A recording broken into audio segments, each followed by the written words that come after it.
ఎవ్వడు వచ్చి మనకి ఒక పూట అన్నం కూడా పెట్టడు. ఎవ్వడు వచ్చి మనకి హెల్ప్ కావాలంటే కూడా చేయరు. అలాంటిది పక్కన వాళ్ళు ఏమనుకుంటారో, చుట్టాలు ఏమనుకుంటారో అని ఆలోచించడం అసలు ఎంతవరకు కరెక్ట్? కానీ నీ లైఫ్లో ఏం జరుగుతుందనేది మాత్రం వాళ్ళు తెలుసుకోవాలనుకుంటారు. ఏదో కష్టపడి నువ్వు సక్సెస్ అయ్యి నువ్వు హ్యాపీగా ఉంటున్నావు అంటే మాత్రం అస్సలు ఓర్వలేరు. అదే ఇన్ కేస్ నువ్వు బాధల్లో ఉంటే, సంతోషంగా లేకపోతే అప్పుడు వస్తారు నిన్ను ఇంకా బాధ పెట్టడానికి, వాళ్ళు ఇంకా సంతోషించడానికి. సో మనం ఎవరి గురించి ఆలోచించాల్సిన అవసరం అస్సలే లేదు. సో ప్రపంచమంతా దొంగల కొడుకులే ఉన్నారు. అందరూ అలానే ఉంటారా అంటే కాదు. ఎక్కడో 10 మందిలో 2 మాత్రమే మంచోళ్ళు ఉంటారు. మిగిలిన వాళ్ళందరూ కూడా నిన్ను ముంచే వాళ్ళే ఉంటారు. మంచోళ్ళు ఎవరో, ముంచే వాళ్ళు ఎవరో నువ్వే తెలుసుకో.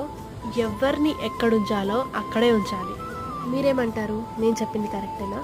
ఒక లైక్ చేసి సబ్స్క్రైబ్ చేసుకోండి.